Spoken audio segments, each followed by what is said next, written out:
بسم الله الرحمن الرحيم. الحمد لله نحمده ونصلي ونسلم على رسوله النبي الكريم وعلى آله وأصحابه أجمعين. اللہ سبحانہ وتعالی کی توفیق سے ایک پارے کے خاص مضامین اور اس کا خلاصہ، اس کا بیان چل رہا ہے. آج کے اس درس میں قرآن کریم کے 13ویں پارے کے خاص مضامین اور اس کے احکامات اور خلاصہ عرض کیا جائے گا. 13ویں پارے کے آغاز میں سورہ یوسف کا باقی ماندہ حصہ ہے، جس کا آغاز 12ویں پارے میں ہوا تھا. سورہ یوسف میں بیان ہونے والے واقعے یعنی حضرت سیدنا یوسف علیہ السلام کے واقعے کو قرآن کریم نے احسن القصص فرمایا، سب سے بہترین قصہ. اس قصے میں بڑی نصیحتیں، بڑی عبرتیں اور ہمارے لیے اصلاح کی باتیں ہیں. وہ انشاءاللہ اس کے اختتام پر، اس سورت کے اختتامی مضامین پر میں عرض کروں. 13ویں پارے کا آغاز ہوتا ہے وما ابرئ نفسی ان النفس لامارۃ بالسوء الا ما رحم ربی. حضرت یوسف علیہ السلام کے اس بات کے ساتھ اس پارے کا آغاز ہوا کہ میں اپنے نفس کو بری قرار نہیں دیتا، اور ہر نفس وہ تو برائی کا حکم دینے والا ہوتا ہے. ہاں، مگر وہی نفس بچ سکتا ہے جس کو اللہ سبحانہ وتعالی جس پر اپنا رحم فرمائے. یہاں قرآن کریم نے نفس کی ایک کیفیت ذکر کی، ان النفس لامارۃ بالسوء. نفس انسان کے باطن کی، دل کی خواہش کو کہتے ہیں.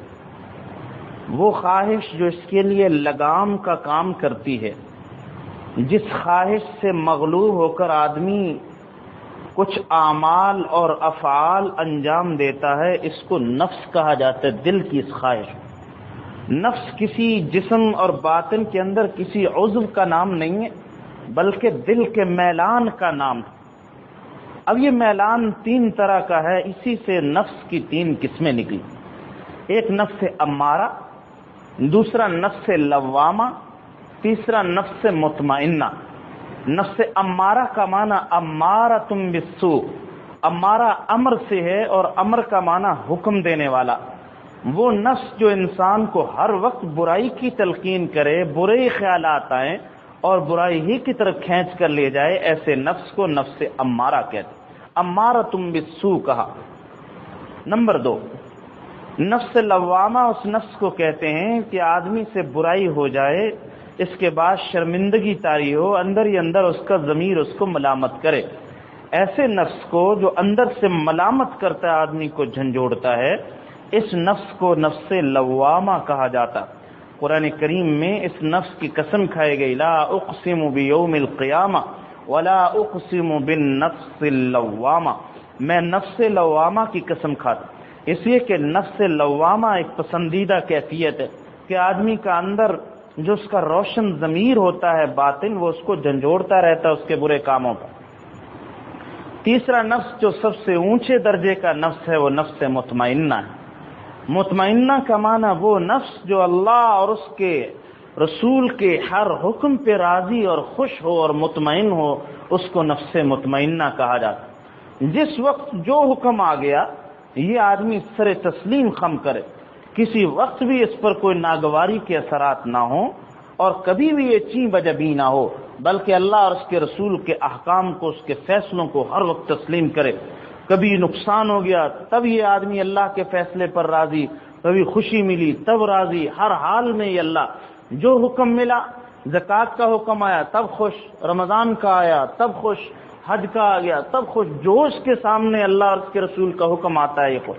یہ نفس مطمئنہ کہلاتا ہے. یہ بڑی خوشخبریوں والا نفس ہے.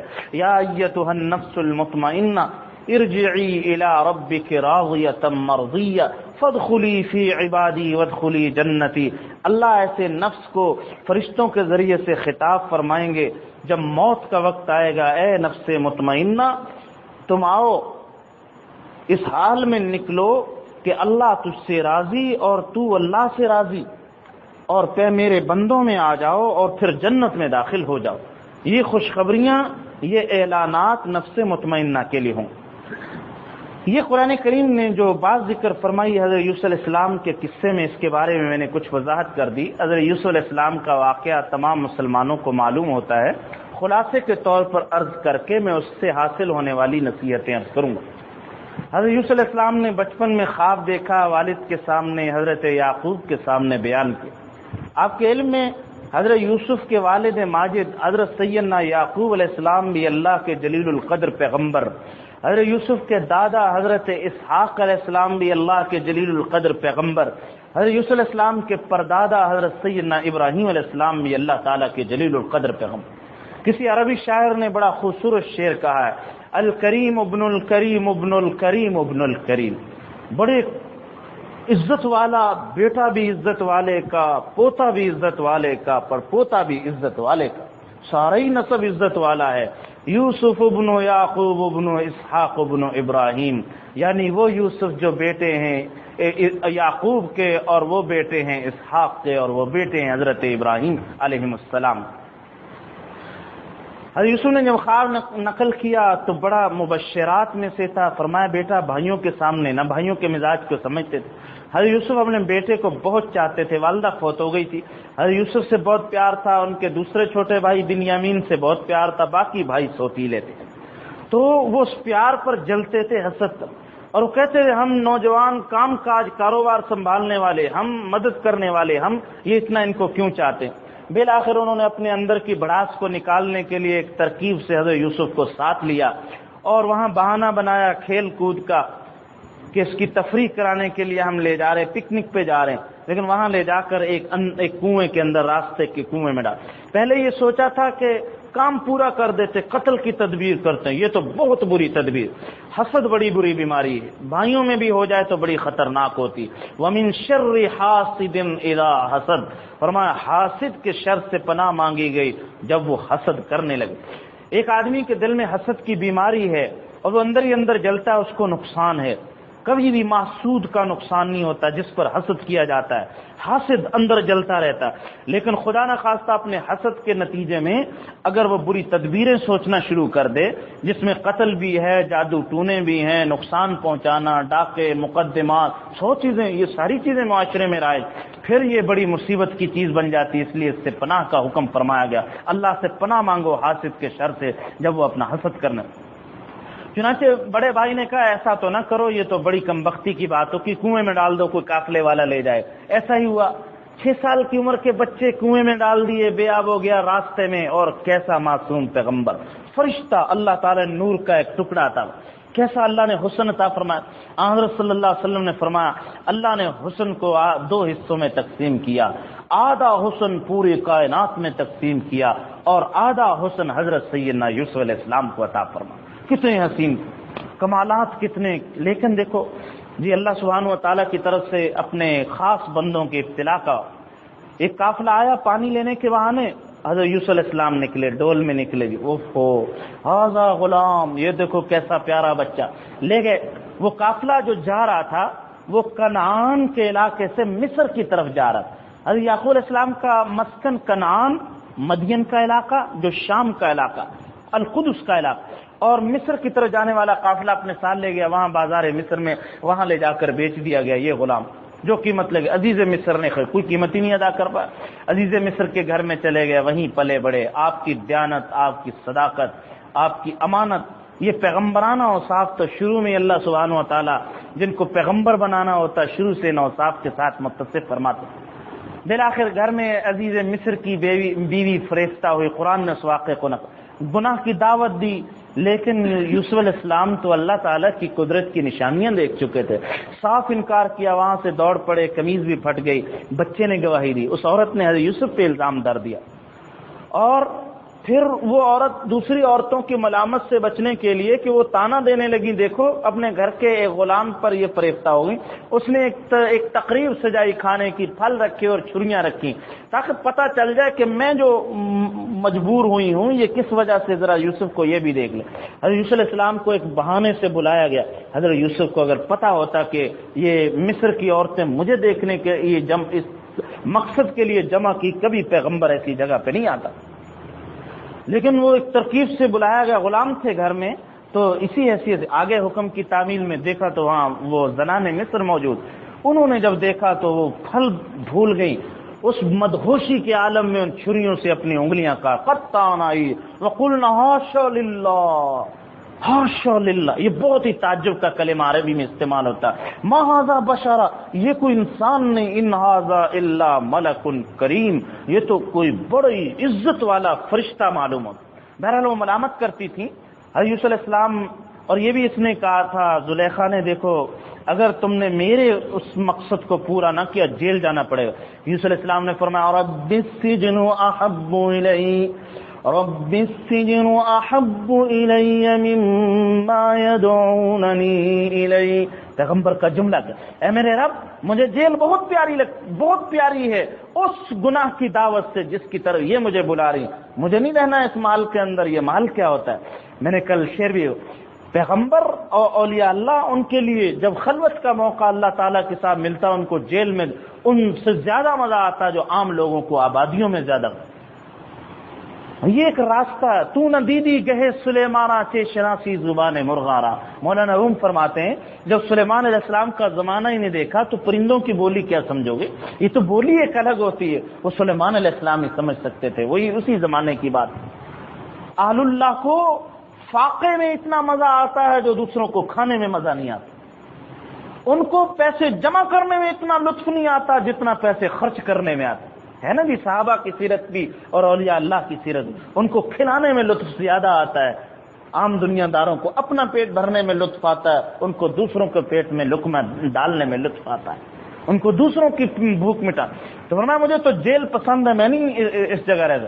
جیل میں چلے گئے، لمبا عرصہ گئے، بعض روایت کے مطابق 14 سال جیل میں رہے، اس کال کوٹھڑی کی سزا کو برداشت، لیکن پیغمبر وہاں بھی دعوت و تبلیغ کا فریضہ انجام دیا، لوگ پہچان گئے یہ بڑی بزرگ ہستی ہے، آ کر مسئلے پوچھتے ہیں۔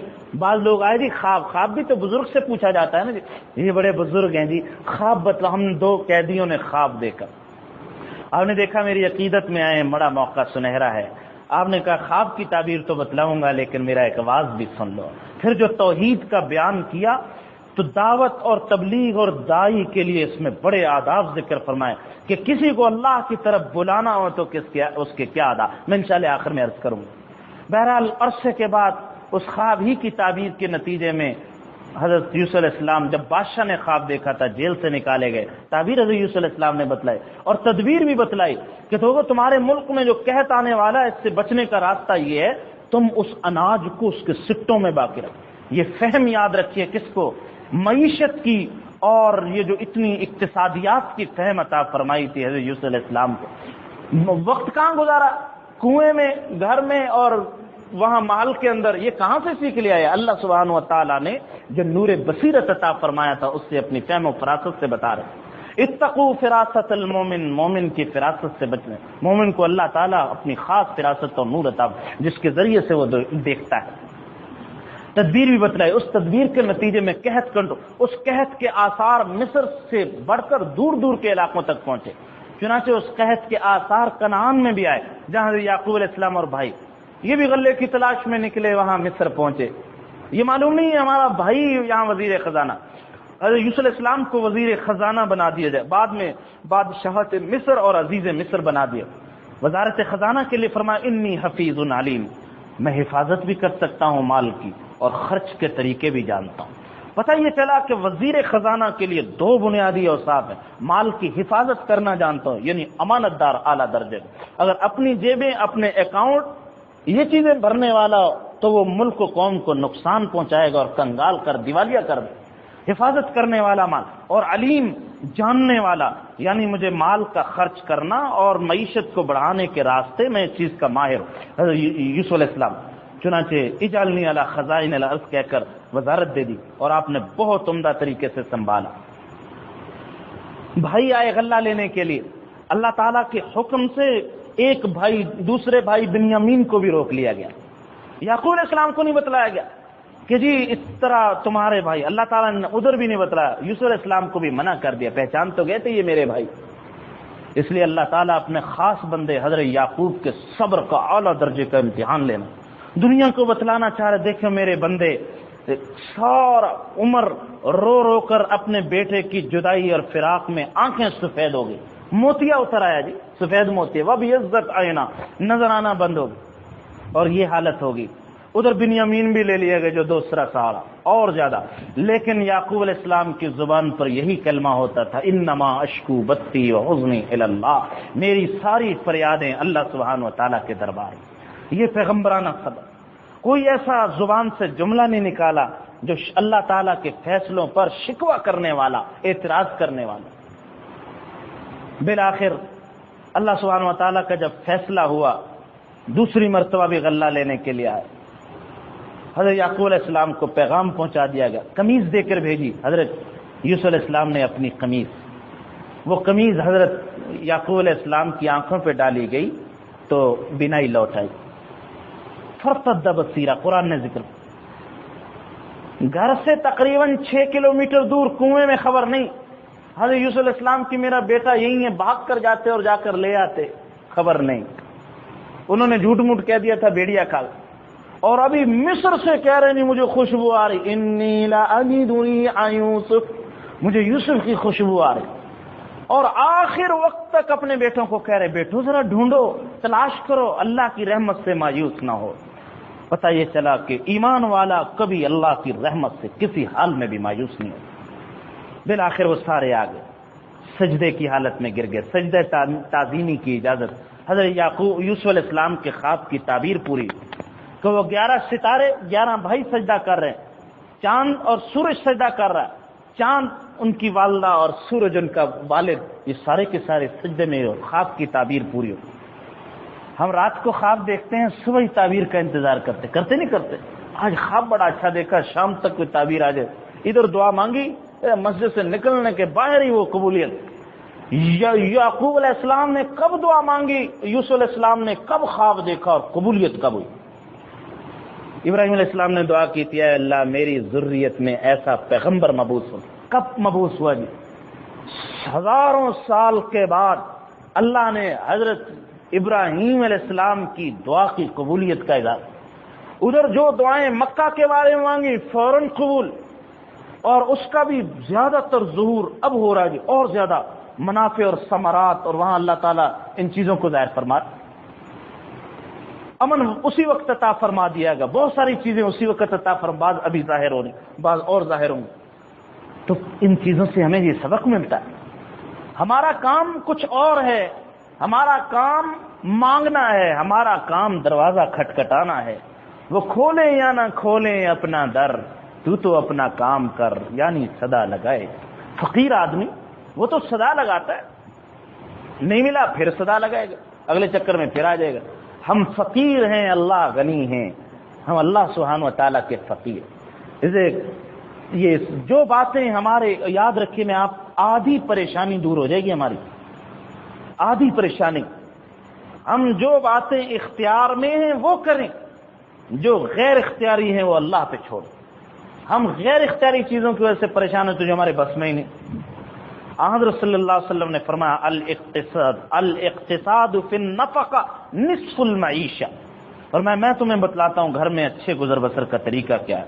خرچ کے اندر میانہ روی سے کام لینا آدھی معیشت ہے، آدھی معاشیات۔ رسول اللہ صلی اللہ علیہ وسلم نے اقتصادیات اپنے ایک چھوٹے سے جملے میں بیان۔ آج پتہ کیا، لوگ آمدنی بڑھانے کی فکر میں ادھر سے بھی آئے ادھر سے بھی آئے، نہیں بڑھتی تو پریشان، ایک پلاٹ کی قیمت گھٹ گئی ادھر پریشان، ادھر کاروبار تھوڑا کم ہو ادھر پریشانیاں ہی پریشانیاں، ٹینشن ہی ٹینشن، پھر بلڈ پریشر کی دعائیں لے رہے ہیں، کبھی شوگر لو ہو رہی کبھی ہائی ہو رہی، یہ پریشانیاں۔ آمدنی کی بڑھانے کی فکر، اور جو ہمارے اختیار میں ہے خرچ اس کی فکر میں، وہ بے انتہا، اس کے ساروں دروازے کھلے ہوئے، وہ خرچ کی کوئی فکر نہیں۔ حضرت صلی اللہ علیہ وسلم نے فرمایا تم خرچ پہ کنٹرول کرو جو تمہارے اختیار میں، پھر دیکھنا تمہارا گزر بسر کیسے۔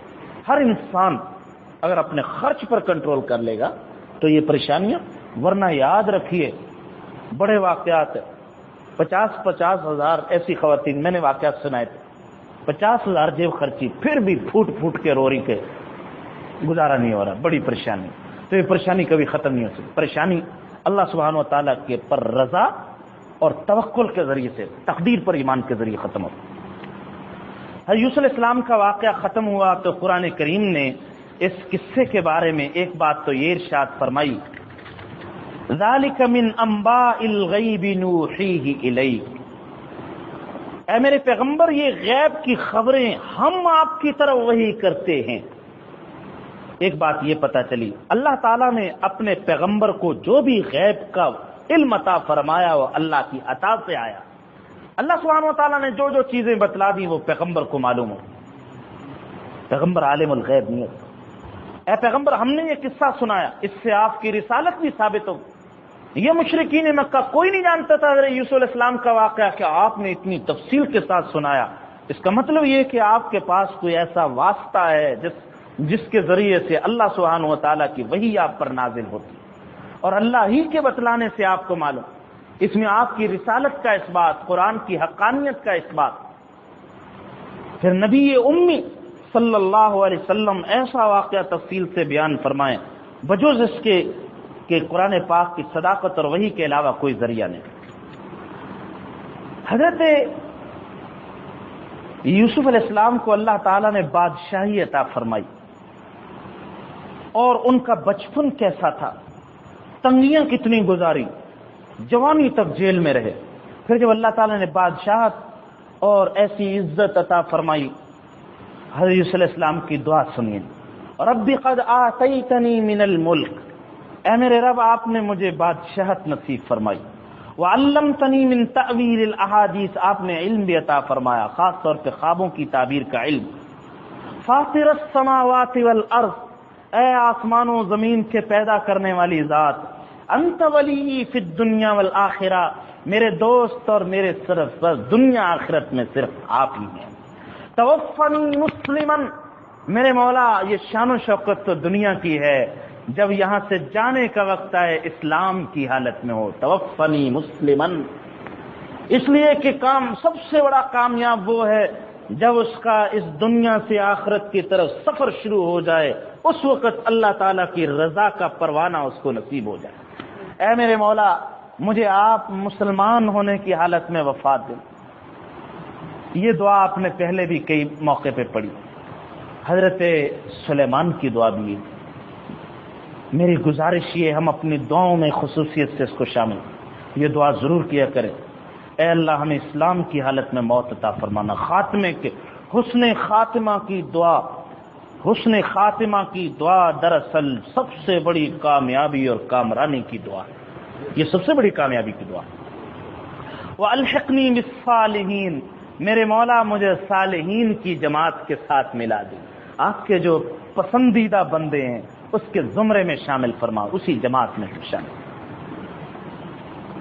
قرآن کریم نے ان واقعات کے بعد سورت کے بالکل آخر میں فرمایا لقد کان فی قصصہم عبرۃ لأولی الالباب، عقل والوں کے لیے ان کے واقعات میں بڑی نصیحتیں، لیکن عقل والوں کے لیے ما کان حدیثا یفترا، یہ کوئی ایسی بات نہیں جو خود گھڑ لی گئی، ولیکن تصدیق الذی بین یدی، یہ قرآن ان تمام کتابوں کی تصدیق کرنے والا ہے جو آپ سے پہلے آئی، وتفصیل کل شیء، اور ان باتوں کی تفصیل بیان کرنے والا ہے، ہدن، یہ ہدایت کا خزانہ ہے، ورحمتن، اور یہ رحمتوں کا خزانہ ہے قرآن، لقوم یؤمنون، لیکن رحمت اسے ملے گی جس پر ایمان اور یقین رکھے، شک شبہ میں مبتلا انسان اس کی رحمتوں سے محروم رہے گا۔ سورت کا الحمدللہ اختتام ہوا۔ اب میں وہ تمام موتی، اب ہم موتی چنیں گے، وہ پھول جو ہمیں اس پورے قصے سے حاصل ہوا، یہ ہم ذہنوں میں ذہن نشین فرما دیں۔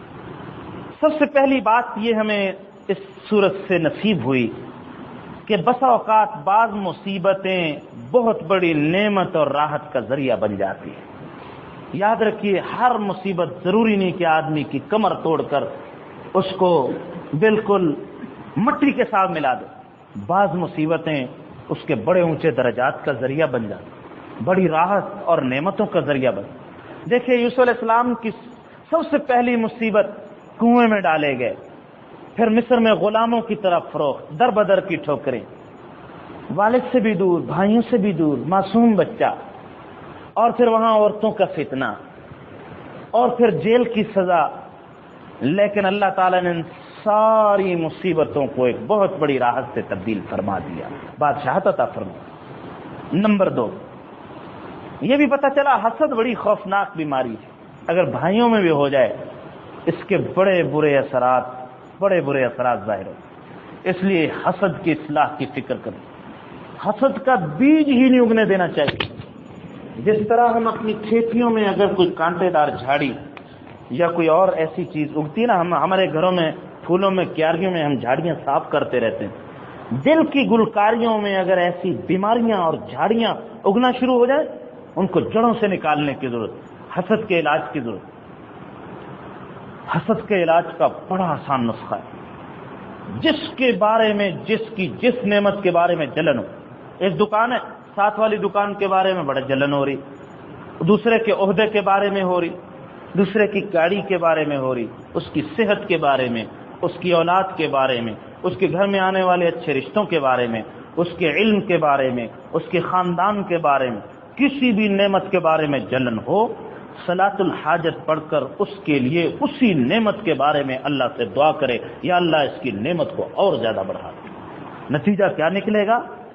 نفس کو بڑا ناگوار ہوگا، لیکن جب اپنے نفس امارہ کو لگام ڈال کر اس کو موڑ دے گا، تو جب اس کے حق میں دعا کرے گا تو یہ مجاہدہ برداشت کرے گا، جب اللہ کے لیے اس تکلیف کو برداشت، بھائی اس سے تو میں یہی تو نعمت مجھے اس کی اچھی نہیں لگتی، مجھے تو اس کی یہ گاڑی اچھی نہیں لگ رہی دکان، میں اس کے لیے دعا کروں یا اللہ جس کی 2-4 اور دکانیں بنا دیجیے، اس کی اور زیادہ والا، تو کیسے برداشت کرے گا نفس؟ لیکن یہ ہے المجاہد من جاہد نفسہ فی طاعت اللہ، حسد کی بیماری نکل جائے گی اور بڑی راحت کی اور اطمینان کی زندگی شروع ہوگی۔ تیسری چیز یہ ہے کہ اچھے اخلاق، اعلیٰ تربیت اپنے رنگ دکھا کر ظاہر ہوتی۔ والد کی اعلیٰ تربیت تھی، حضرت یوسف علیہ السلام کیسے پیغمبر کے بیٹے، اس تربیت کا نتیجہ کیا ظاہر ہوا کہ حضرت یوسف نے بھی صبر کا دامن نہیں چھوڑا، کوئی آہ و فغاں نہیں کی، اور جب عفت اور عصمت کا موقع آیا اپنے دامن کو تار تار نہیں ہونے دیا، اپنے آپ کو کیسے بچایا۔ یہ اس اعلیٰ تربیت اور اعلیٰ اصلاح کا نتیجہ۔ ہمیں بھی اپنی اولاد کی اعلیٰ تربیت کا خاص طور پر اس حوالے سے، جس طرح آج کل فحاشی اور یعنی کا بازار گرم، ایسا نہ ہو کہ جو چیل آئے اچک کے لے جائے اور اٹھا کے لے جائے، ایسا نہیں، میں نے چیل سے تشبیہ دی ہے۔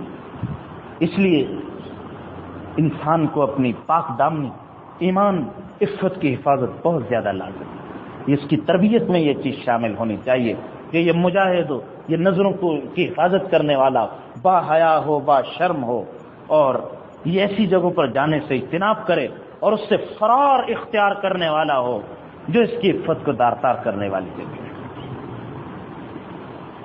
عفت، امانت اور استقامت یہ تمام بلائیوں کا سرچشمہ ہے، یہ اس سے آدمی کے جوہر کھل کر سامنے آتے ہیں، یہ انسان کتنی اونچی صلاحیتوں سے مالا مال ہے۔ پانچویں چیز یہ معلوم ہوئی کہ مرد اور عورت کا اختلاط یہ فتنہ اور سم قاتل ہے، بے پردہ اختلاط۔ آج جو مغربی تہذیب کی وجہ سے ہمارے اندر یہ ایک آگ کی طرح یہ چیز پھیلی ہوئی اور اس کو برا بھی نہیں سمجھا جا رہا، یاد رکھیے ایمان، روحانیت اندر کا ناس کرنے والی چیز ہے، اندر کے نور کو، باطن کو۔ پھر جب باطنی اندر مردہ فالص زدہ ہو، کیسے قرآن پاک کی آیات اتریں گی، کیسے وہ خشیت اور یہ چیزیں کیسے اس کے اندر یہ چیزیں پیدا کریں۔ مرد اور عورت اگر خلوت میں، تنہائی میں ملیں گے، آفس میں ہو، کسی بھی جگہ ہو، وہ فتنہ ہوگا، تیسرا وہاں شیطان موجود ہے۔ اور رسول اللہ صلی اللہ علیہ وسلم نے فرمایا جب کوئی مرد تنہائی میں کسی عورت سے ملتا ہے، تیسرا وہاں شیطان موجود ہے۔ یہاں تک اکابر نے فرمایا اگر ایک جگہ جنید بغدادی موجود ہو اور ساتھ رابعہ بصری ہوں، شیطان ان پر بھی آ کر حملہ کرنے کی کوشش، شیطان ان کے دل میں بھی وسوسہ نہ۔ اس لیے اس خلوت سے، تنہائی سے اجتناب کی بہت زیادہ ضرورت ہے۔ حضرت یوسف علیہ السلام کے درس سے پتہ چلا۔ چھٹی بات یہ معلوم ہوئی کہ اللہ سبحانہ و تعالیٰ پر ایمان جب انسان کا مضبوط ہوتا ہے تو گناہوں سے بچنا آسان ہو جاتا ہے۔ قرآن نے خود فرمایا حضرت یوسف علیہ السلام جو بچے، لولا رأى برہانہ، اللہ تعالیٰ کی قدرت کی نشانیاں دیکھتے، جب اللہ سبحانہ و تعالیٰ دل میں ہوتے ہیں، اللہ کی محبت، یہ دھیان ہوتا ہے، مراقبہ احسانی، مجھے اللہ دیکھ رہے ہیں، پھر انسان کو ان گناہوں سے بچنا اس کے لیے آسان ہو جاتا ہے۔ بہت سارے بزرگ، ان کا یہ جملہ مشہور ہے، الحمدللہ بمصیبت گرفتارم نہ بمعصیت گرفتارم۔ اللہ تعالیٰ نے ہمیں کسی مصیبت ہی میں گرفتار کیا ہے، کسی معصیت میں گرفتار نہیں کیا، اس لیے کہ معصیت میں گرفتار ہونا بہت بڑی مصیبت ہے۔ مصیبت میں گرفتار ہونا دنیا کی جیل، اور معصیت میں گرفتار ہونا آخرت کی جیل ہے جو کہیں زیادہ اشد۔ اس لیے وہ مصیبت پر نہیں گھبراتے تھے۔ ہندوستان کے ایک بہت بڑے بزرگ گزرے، مولانا مسیح اللہ خان صاحب رحمۃ اللہ، فرمایا کرتے تھے مومن کے لیے کوئی پریشانی کا موقع نہیں۔ حدیث میں بھی آتا اس کی ہر حالت نفع بخش، کوئی نقصان ہو جائے تب نفع بخش، فائدہ ہو تب نفع۔ مومن کے لیے ایک ہی پریشانی کا موقع، جب اس سے گناہ ہو جائے پھر اس پر جتنا بھی پریشان ہو کم، اس کے علاوہ اور کوئی اس کی مصیبت صرف یہی ہے کہ اللہ کا نافرمان بنے، اس کے علاوہ کوئی مصیبت نہیں۔ وہ تو اس کے لیے خیر کے ذریعہ بننے والا، اس پر اللہ اس کو اجر عطا فرمانے والا۔ یہ بھی پتہ چلا ہر تنگی اور مصیبت میں صرف اللہ سبحانہ و تعالیٰ کو بندہ پکارے، اور دنیا کی مصیبت کو آخرت کی مصیبت پر ترجیح دے، اس لیے کہ دنیا کی مصیبت ختم ہونے والی ہے، آخرت کی مصیبت بہت بڑی۔ حضرت یوسف نے فرمایا تھا، یا اللہ اے میرے رب، مجھے دنیا کی مصیبت یہ جیل اچھی لگتی ہے، آخرت کی مصیبت میں نہیں گرفتار ہونا چاہتا، مجھے ان عورتوں کے یہاں سے، ان کے اختلاف سے یہاں سے نکال دی۔ آٹھویں بات یہ ہمیں معلوم ہوئی کہ اللہ کی طرف بلانے والے داعی کو کسی حال میں غافل نہیں ہونا چاہیے۔ جیل میں بھی چلے گئے تب بھی واعظ و نصیحت اور دعوت ایمانی سے اپنے آپ کو فارغ نہیں کرنا، وہاں بھی۔ اور کس خوبصورتی کے ساتھ دعوت دی حضرت یوسف علیہ السلام نے، توحید کی دعوت دی، شرک سے بچنے کی دعوت۔ آخر میں تو ایک جملہ فرما دیا، میرا سوال ہے تم ہی بتلاؤ، ارباب متفرقون خیر ام اللہ الواحد القہار؟ یہ بتلاؤ بھلا، کیا یہ جگہ جگہ کے خدا زیادہ بہتر ہے؟ یہ خدا وہ خدا وہ خدا، کبھی اس سے ڈرنا کبھی اس سے ڈرنا، کبھی اس کے مشکل مدد مانگنا، کبھی یہ مشکل کشا، کبھی وہ مشکل، کبھی یہ داتا کبھی وہ داتا، وہ بہتر ہے یا ایک ہی اللہ بہتر ہے جو اکیلا بھی ہے قلب والا؟ بتلاؤ ایک بہتر ہے یا جگہ جگہ سر جھکانا بہتر؟ یہ کیسا سوال کیا؟ سے یہ بھی معلوم ہوا سوالیہ انداز سے بہت ساری چیزیں انسان کے ذہن میں، بندہ جواب سوچتا ہے تو وہ چیز اس کے ذہن میں راسخ ہو جاتی، مضبوط ہو جاتی ہے۔ حضرت یوسف علیہ السلام کے عمل سے پتہ چلا ہر دعوت دینے والے بندے کو، خاص طور پہ جو مقتدا اور پیشوا ہو، اس کو اپنی عفت اور پاک دامنی کی حفاظت کا خاص اہتمام کرنا۔ حضرت یوسف علیہ السلام کو جب یہ پروانہ ملا، آئیے جیل سے نکل آئیے، فرمایا میں نہیں نکلوں گا، پہلے ان عورتوں سے پوچھو انہوں نے کیا کیا تھا۔ ان عورتوں نے صراحتاً بھرے دربار میں اقرار جرم کیا۔ والا عزیز مصر کی بیوی کہنے لگی، وَلَقَدْ رَاوَدتُّهُ عَن نَفْسِهِ، میں نے ہی پھسلایا تھا، وَلَقَدْ اسْتَعْصَمَ، حضرت یوسف نے تو عصمت اور پاک دامنی کا راستہ ہے جب تک اقرار جرم۔ کیوں؟ اگر ایسے ہی جیل سے نکل آتے تو لوگ کہتے بادشاہ نے بالآخر اس قیدی پر رحم کر دیا، جرم تو کیا تھا لیکن رحم کر کے معاف فرما دیا۔ حضرت یوسف چونکہ پیغمبر اور مقتدائیت کے مقام پر فرمایا، جب تک یہ داغ نہیں دھلے گا اور یہ اقرار جرم نہیں کرے گی میں باہر نہیں نکلوں گا، میرے لیے جیل عظیم۔ صبر کی فضیلت بھی معلوم ہوئی کہ اللہ تعالیٰ صبر پر کتنا صلہ عطا، دنیا میں بھی میٹھا پھل عطا فرماتے ہیں اور آخرت میں بھی درجہ عطا فرماتے ہیں۔ ایک بات اور معلوم، صبر، اگر آدمی کو مصیبت پر رونا آ جائے اس سے یہ نہیں کہا جائے گا یہ بندہ صبر کرنے والا ہے۔ رونا انسان کی ایک فطری خواہش ہے۔ صبر کے منافی یہ بات ہے کہ اللہ پر اعتراض کرے بندہ، زبان کے ذریعے یہ دل کے ذریعے، دل میں اعتراضات پیدا ہوئی، ایسا کیوں ہوا، کیوں نقصان ہوا، کیوں ہمارے بچے، یہ فوت کیوں ہوا، فلاں فوت کیوں ہوا، یہ کیوں نقصان ہوا، یہ اعتراض، یہ حکم اس وقت کیوں آ گیا، یہ اتنی گرمی رمضان کے روزے کیوں آ گئے، یہ کیا مسئلہ ہوگا، اتنے پیسے ہم کہاں سے، اتنے مہنگائی کا تو زکات کیسے، اس قسم کی باتیں دل میں سوچے یا زبان سے، یہ بندہ، یہ صبر کے دامن کو چھوڑنے والے. اور اگر مصیبت پر رونا آ جائے کوئی بات نہیں، اس سے مقام صبر میں ایک بال برابر بھی فرق نہیں پڑتا. یاد رکھیے، مصیبت کی وجہ سے اگر کوئی بندہ پریشان ہو جائے، حتیٰ کہ آنسو بھی اس کے بہنا شروع ہو جائے. حضرت یوسف علیہ السلام روتے روتے آنکھوں کی بینائی چلی گئی، لیکن پیغمبر وہ ہوتا ہے جس کا عمل پوری امت کے لیے، عام لوگوں کے لیے رہنما اور سنت ہوتا ہے. پھر حضرت صلی اللہ علیہ وسلم کے بیٹے جب حضرت ابراہیم کا انتقال ہوا، آپ دفن کر رہے تھے اپنے بیٹے کو، تو آپ کی آنکھوں سے آنسو جاری. آپ یہ کہہ رہے تھے میرے بیٹے تمہاری جدائی سے بڑا غم ہو رہا، انا بفراقک یا ابراہیم لمحزونون. لیکن بات وہی کہیں گے جس سے ہمارا رب راضی، ہم اللہ کے فیصلے پر کوئی اعتراض نہیں کرتے. عام طور پہ جہالت میں بہت سارے لوگ باتیں کرتے، یہ کوئی پتہ نہیں کون سا گناہ ہو گیا ہمیں یہ پکڑ گیا. نعوذ باللہ، ساڑھے گھر ملے، ہمارے ہی گھر ملا تھا اللہ میاں کو یہ مصیبت ڈالنے کے لیے، ہم ہی ایک رہ گئے تھے. استغفر اللہ استغفر اللہ. ایسے ایسے لوگ بھی سامنے آئے، اللہ تعالیٰ معاف کرے، میں جملے نقل نہیں کر سکتا. ایسی ایسی باتیں کہ ایمان دل سے فارغ ختم ہو گیا، نام چاہے مسلمانوں والا رہا. جب اللہ تعالیٰ کی شان میں کوئی گستاخی جس نے کر دی، وہ بندہ مومن رہے؟ مومن نہیں رہے. ایسی ایسی باتیں کہہ جائیں.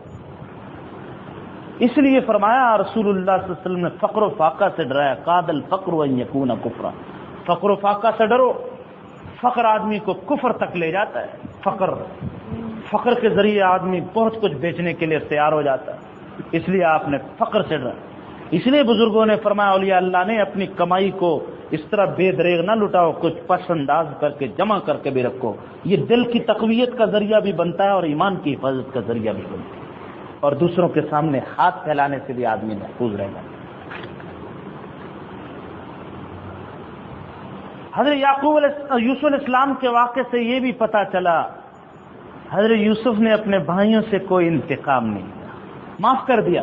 لا تصریب علیکم اليوم، میرے بھائیوں غلطی تم سے ہو گئی، کوئی بات نہیں، شیطان نے تمہیں آ کر مغلوب کر دیا تھا، لیکن ہمارے اوصاف تو بہت اعلیٰ ہیں، پیغمبرانہ اوصاف، ہم کوئی انتقام نہیں لیں گے. شکوہ بھی نہیں کیا، تنہائی میں بیٹھ کر جھنجھوڑا بھی نہیں، تو نے یہ کیا، یہ کوئی بات یاد نہیں لیتا. وہ واقعہ یاد کرو جب کنویں میں ڈالا تھا، میں یوں روتا رہا، میں یوں پریشان. نہیں، معاف کر دیا سب. یہ اللہ تعالیٰ کو بہت بس پسند. سنیے ذرا، ہم ہر بندہ چاہتا ہے کہ اللہ تعالیٰ ہمیں معاف فرما دے، اور ایک بات تو ہم یہ چاہتے ہیں اللہ ہمیں معاف فرما دے، اور دوسرا ہم اس بات کا اقرار کرتے ہیں، میں تو اقرار کرتا ہوں اور امید ہے آپ بھی کریں گے، ہم اللہ تعالیٰ کے بڑے مجرم ہیں. ہم اس بات کا اقرار بھی کرتے ہیں. جتنا گھر میں بیوی بچے نوکر ملازم یہ ہمارے مجرم نہیں، ان کی اتنی خطائیں نہیں جتنی ہماری اللہ کے حقوق میں خطائیں ہیں یا نہیں. جب ہم معافی چاہتے ہیں تو ہم بھی دوسری مخلوق کو معاف کریں. انشاءاللہ اللہ اس کی برکت سے ہمیں بھی معاف فرمائے. فتح مکہ کے موقع پہ بھی حضرت صلی اللہ علیہ وسلم نے یہی بات کہی تھی، اے مکہ کے لوگوں میں وہی بات کہتا ہوں جو میرے بھائی یوسف نے اپنے بھائیوں سے کہی، تمہیں معاف، کسی سے کوئی انتقام نہیں. سبحان اللہ. نظر اور حسد سے بچنے کا اہتمام کرنا چاہیے. ایسے آدمی کو چیزیں ظاہر نہیں کرنی چاہیے کہ دوسرا حسد میں مبتلا ہو جائے، یہ اس کی نظر لگنے کا خطرہ. حضرت یعقوب نے اپنے بیٹے کو منع فرما دیا خواب بیان نہ کرنا، کہیں ایسا نہ ہو کہ وہ تمہارے بارے میں کچھ سازش کرنے لگے. اور بیٹوں کو یہ بھی کہا تھا بیٹو تم سارے حسین و جمیل ہو، پیغمبر کی اولاد، صحت مند، اکٹھے نہ جانا، اکٹھے ایک دروازے سے داخل، نظر لگ جاتی ہے، علیحدہ علیحدہ دروازوں سے جانا. پتہ یہ چلا شر پسندوں اور نظر سے بچنے کا اہتمام کرنا، تدبیر کرنا، یہ توکل کے بھی خلاف نہیں بلکہ پیغمبرانہ تعلیم ہے. اللہ تعالیٰ نے ہمیں اس حضرت یوسف علیہ السلام کے اس واقعے کے ذریعے سے یہ تعلیم ارشاد فرمائی. حضرت یوسف علیہ السلام کے کلمات تشکر میں نے آپ کے سامنے عرض کر دیے.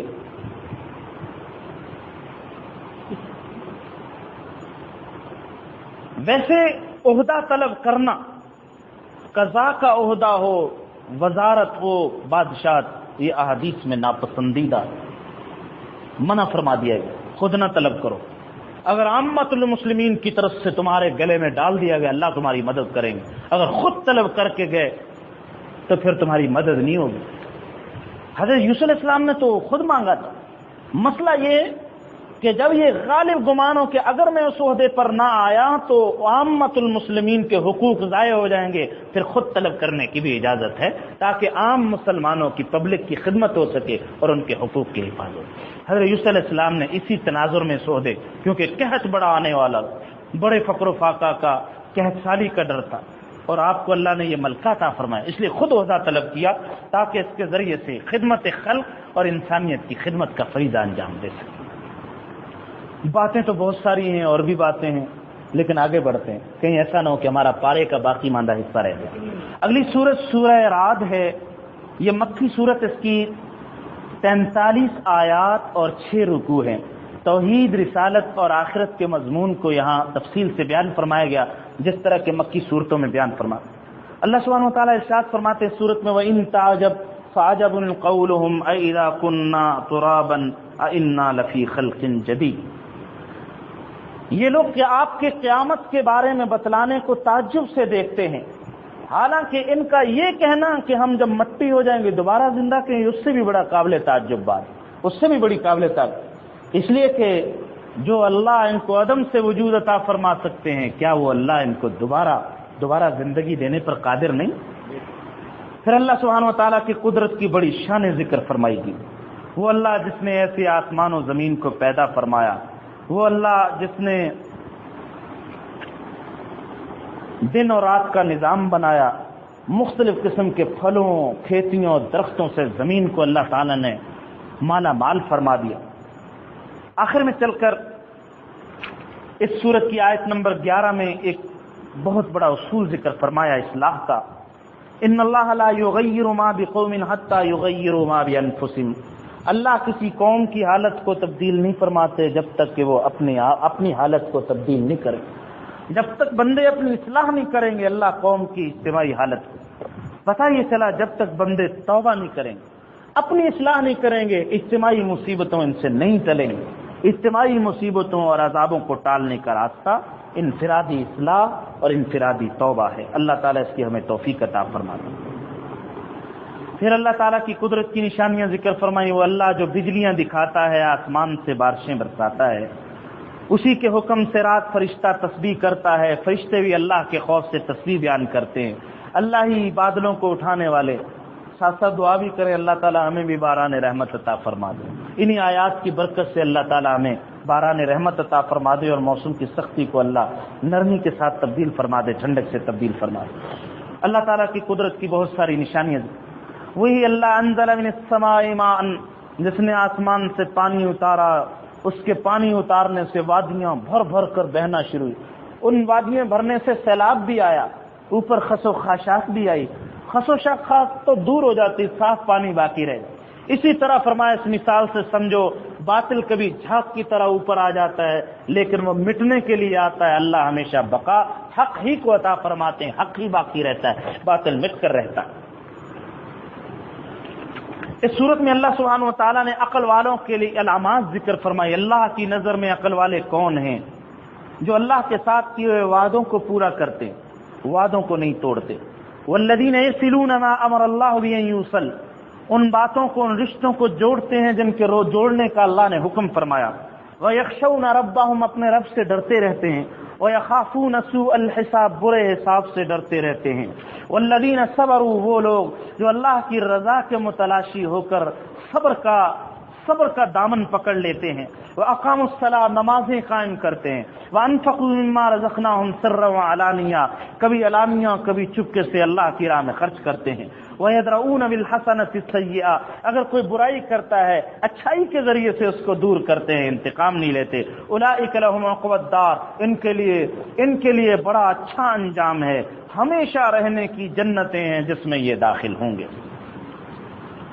الذين آمنوا وتطمئن قلوبهم بذكر اللہ، وہ لوگ جو ایمان لائے اور جن کے دل اللہ کی یاد کے ساتھ مطمئن ہو جاتے ہیں۔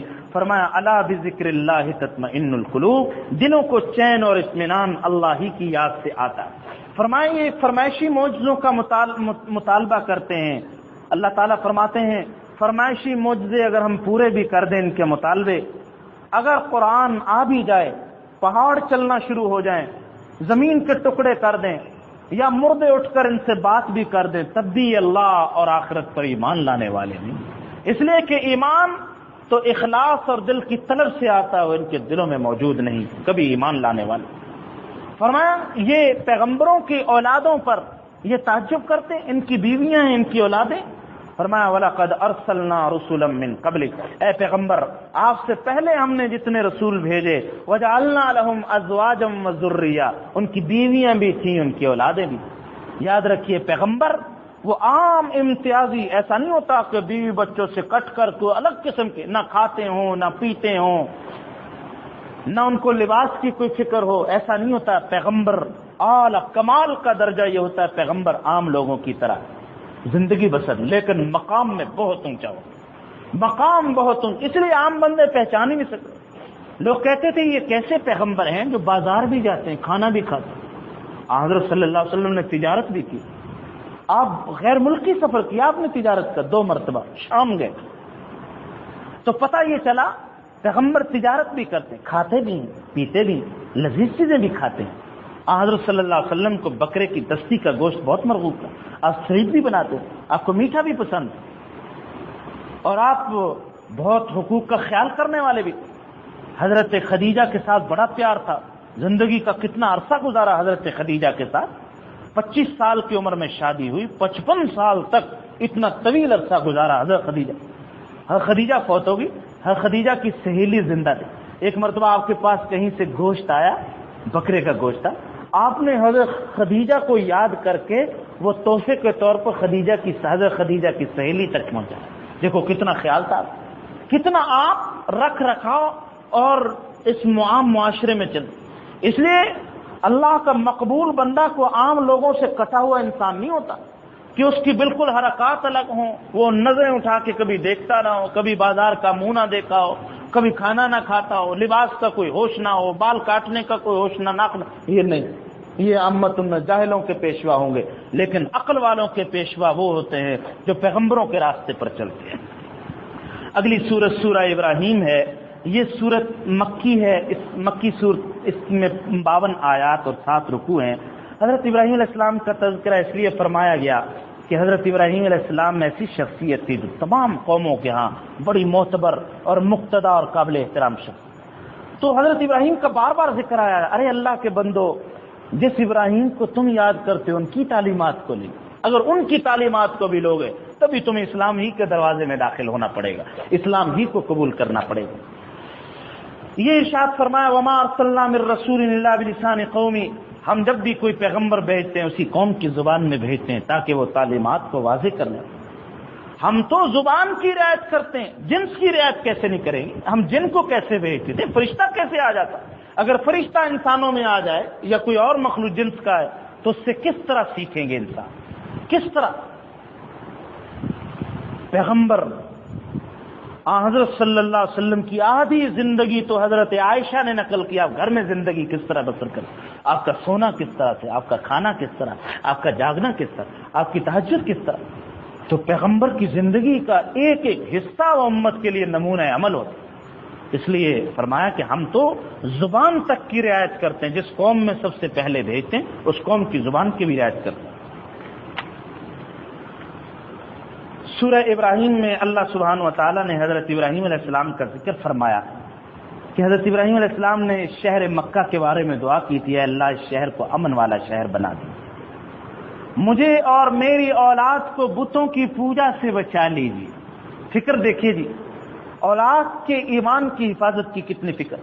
اے میرے رب ان بتوں نے بہت لوگوں کو گمراہ کر دے، ان کی وجہ سے بڑے جہنم میں جائیں گے، بت پرستی کی وجہ سے. یا اللہ ان سے بچا لی، جو میری اتباع کرے گا بس وہی میرا ہے، جو میری نافرمانی کرے گا آپ غفور الرحیم، آپ جاننے والے ہیں، آپ کے بندے ہیں.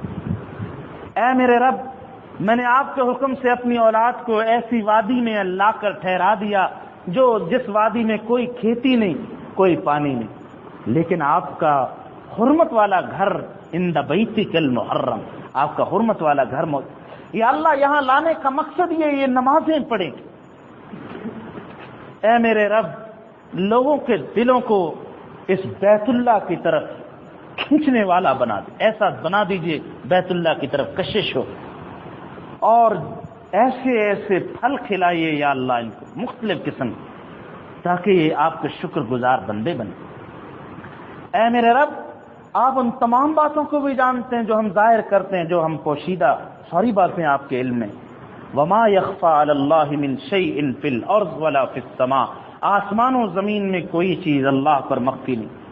اے اللہ، آپ کی تعریفیں آپ نے بڑھاپے کی حالت میں اسماعیل بھی عطا فرمائے، اسحاق جیسا بیٹا عطا فرمایا۔ اے میرے رب، آپ دعاؤں کو سننے والے ہیں، میری ان دعاؤں کو قبول فرما۔ پھر آخر میں دعا فرمائی، رب اجعلنی مقیم الصلاۃ، اے میرے رب مجھے نماز قائم کرنے والا بنا دیجئے، ومن ذریتی، میری اولادوں کو بھی نمازی بنا دیجئے۔ ربنا وتقبل دعا، اے میرے رب ہماری دعا قبول فرما لے۔ اے ہمارے رب، مجھے بھی معاف فرما دے، میرے والدین کو بھی معاف فرما دے، اور تمام مومنین کو قیامت والے دن معاف فرما دے۔ کیسی خوبصورت دعا سنا، بار بار ربنا ربنا ربنا، اس لیے کہ جب بندہ بار بار ربنا ربنا کہتا ہے تو پالنے والا ہوتا ہے نا، پالنے والے کو اپنے بندے کی اس حالت پر بڑا پیار آتا ہے، اللہ تعالیٰ کی رحمت جوش مارتی، یہ بندہ میری صفت ربوبیت کا واسطہ دیتا ہے، اور صفت ربوبیت کا تقاضا بھی یہ ہوتا ہے، اے اللہ، رب کہتے ہی اسے ہے جو نقائص سے نکال کر کمالات تک پہنچاتا ہے۔ میرے اللہ، ہم نقائص میں ہیں، اندھیروں میں ہیں، تاریکیوں میں ہیں، جہالت میں ہیں، آپ ہمیں کمالات تک پہنچ، ہم نقصان میں ہیں، آپ ہمیں فائدے والی حالت میں پہنچا، ہم بیمار ہیں، آپ ہمیں شفا عطا فرما دیں۔ جب بندہ صفت رب کا واسطہ دیتا ہے، اللہ تعالیٰ کی رحمت جوش مارتی۔ ان دعاؤں سے پتہ چلا اللہ تعالیٰ کی صفات کا واسطہ دینا چاہیے، الہا و زاری کا اور عاجزی کا تقاضا ہے۔ ھذا بلاغ للناس، یہ بات لوگوں تک پہنچا دی گئی۔ وَلِيُنذَرُوا بھی، اب انہیں چاہیے کہ وہ اس سے ڈر پیدا کریں اپنے اندر، اور یہ بھی جان لیں ایک ہی اللہ ہے جو معبود ہے۔ وَلِيَذَّكَّرَ أُولُو الْأَلْبَابِ، اور عقل والوں کو چاہیے کہ اب نصیحت حاصل کریں۔ وآخر دعوانا ان الحمد للہ رب العالمین۔ اللهم انا نسألك العفو والعافیۃ فی الدنیا والآخرہ۔ یا اللہ، آپ کے محبوب بندے، آپ کے جلیل القدر پیغمبر حضرت سیدنا ابراہیم علی نبینا وعلیہ الصلاۃ والسلام نے جتنی دعائیں مانگی ہیں یا اللہ ہمارے حق میں بھی قبول فرما لے۔ یا اللہ، سورہ یوسف میں ہم نے جو جو نصیحتیں سیکھی ہیں اللہ، عمل پیرا ہونے کی توفیق عطا فرما۔ قرآن کریم کے انوارات ہمارے قلوب میں سمو دیجیے، ظلمتیں، تاریکیاں، دل کی سختیاں اے اللہ نکال دیجیے، باران رحمت نصیب فرما، خوشحالی عطا فرما دیجیے۔ یا اللہ، اپنی رحمتوں کے دروازے کھول دیجیے، جو لوگ وفات پا گئے سب کی بخشش فرما دیجیے، بیماروں کو اے اللہ شفا عطا فرما دے، مقروضوں کو قرضوں سے خلاصی کے اسباب عطا فرما دے، بے اولادوں کو اے اللہ اپنے خزانوں سے اولاد نصیب فرما۔ وصلی اللہ تعالی علی نبینا وحبیبنا محمد وعلی آلہ وصحبہ اجمعین برحمتک یا ارحم الراحمین۔